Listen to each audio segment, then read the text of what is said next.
안녕하세요. 복잡한 이슈의 핵심을 제대로 파고드는 시간입니다. 한때 기후변화를 막을 녹색 구세주로까지 불렸던 연료가 있었죠. 그런데 그 엄청난 약속 뒤에 사실은 충격적인 배신이 숨어 있었습니다. 자, 오늘 바로 그 바이오 연료의 가려진 진실을 한번 들여다보겠습니다. 자, 한번 상상해 보세요. 우리가 매일 타는 자동차에 연료를 넣는 그 행동 하나만으로 지구를 구할 수 있다면 정말 멋지지 않나요? 화석 연료 대신 식물로 만든 연료를 쓰고 탄소 배출도 줄이고, 와, 이거야말로 완벽한 해결책처럼 들리죠. 이게 바로 바이오 연료가 우리한테 처음 내걸었던 정말 달콤한 약속이었습니다. 네, 바로 꿈의 연료. 이게 도대체 어떤 원리였길래 다들 그렇게 열광했는지 그 시작부터 한번 살펴볼게요. 사실 이론만 들으면요, 와, 이건 진짜 완벽하다 싶었거든요. 그 핵심에 바로 탄소 중립이라는 개념이 있어요. 아이디어는 정말 간단합니다. 한번 들어보세요. 옥수수 같은 식물이 자라면서 공기 중에 있는 이산화탄소를 쑥쑥 빨아들이잖아요. 그리고 우리가 이 식물을 만든 연료를 자동차에 넣고 태우면 식물이 흡수했던 바로 그만큼의 이산화탄소만 다시 나오는 거죠. 그러니까 이론적으로는 대기 중에 새로운 이산화탄소를 더하지 않는 완벽하게 닫힌 순환 구조인 셈입니다.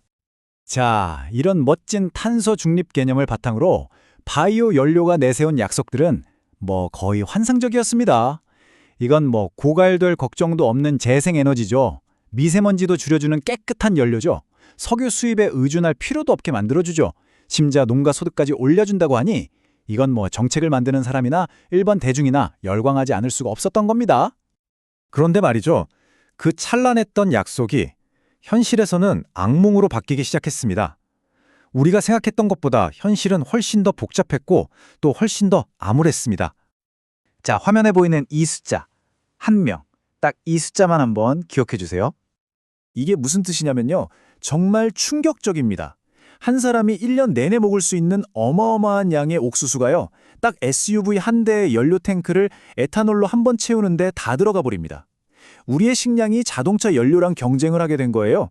식량이냐 연료냐 이 끔찍한 딜레마가 현실이 된 거죠. 이게 과연 합리적인 거래라고 할 수 있을까요? 여러분 생각은 어떠세요? 자, 그럼 세계에서 가장 큰 바이오 연료 프로그램을 운영하는 미국 얘기를 한번 해볼게요. 이 슬라이드 하나가 모든 걸 보여줍니다. 목표는 분명 온실가스를 줄이는 거였는데 결과는요? 정반대였어요. 배출량이 오히려 늘어났습니다. 아니 왜? 옥수수를 더 많이 심으려고 숲이나 초원을 밀어버렸잖아요. 그때 나온 탄소 배출량이 바이오 연료를 써서 줄인 양보다 훨씬 더 많았던 겁니다. 그러니까 좋은 일 하려다가 오히려 상황을 더 악화시킨 거죠. 정말 최악의 결과라고 할 수 있습니다. 근데 문제는 여기서 끝이 아니었습니다. 옥수수 에탄올 생산의 심장부라고 불리는 아이오와주에서는 정말 끔찍한 대가를 치르고 있어요. 옥수수 농사에 쓴 엄청난 양의 비료가 강으로 흘러 들어가서 우리가 마시는 물을 오염시키고 있고요.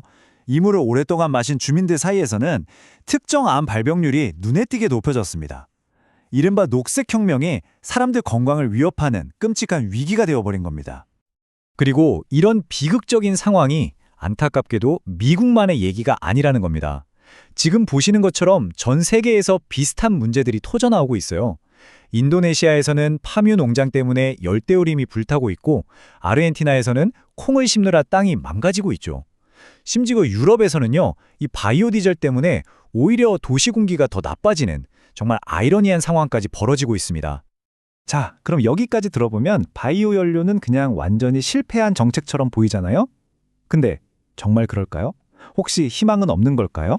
종종 성공 사례로 꼽히는 브라질의 경우를 보면서 이 질문에 대한 답을 한번 찾아보겠습니다. 흔히들 브라질을 성공 사례로 꼽습니다.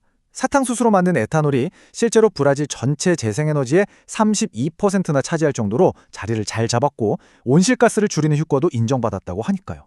이 정도면 성공한 거 아니냐? 그렇게 볼 수 있죠.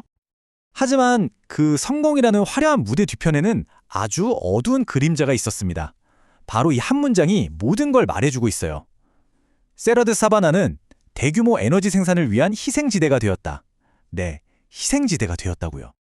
여기서 말하는 세라두는 브라질에 있는 정말 광활한 열대 사바나인데요. 사탕수수 농장을 늘리면서 이 독특한 생태계의 절반이 이미 사라져버렸습니다. 지금 같은 속도라면 2030년에는 세라도 전체가 사라질지도 모른대요. 그 말은 지구상 오직 그곳에만 사는 1140종이 넘는 생물들이 영원히 멸종될 수도 있다는 뜻입니다. 결국 에너지 전환이라는 그럴듯한 이름 아래 지구의 또 다른 거대한 허파가 희생되고 있었던 겁니다.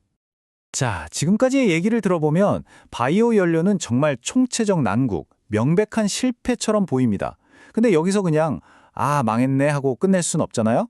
이 비싼 대가를 치르면서 얻은 교훈으로 진짜 지속 가능한 길을 찾아볼 수는 없을까요?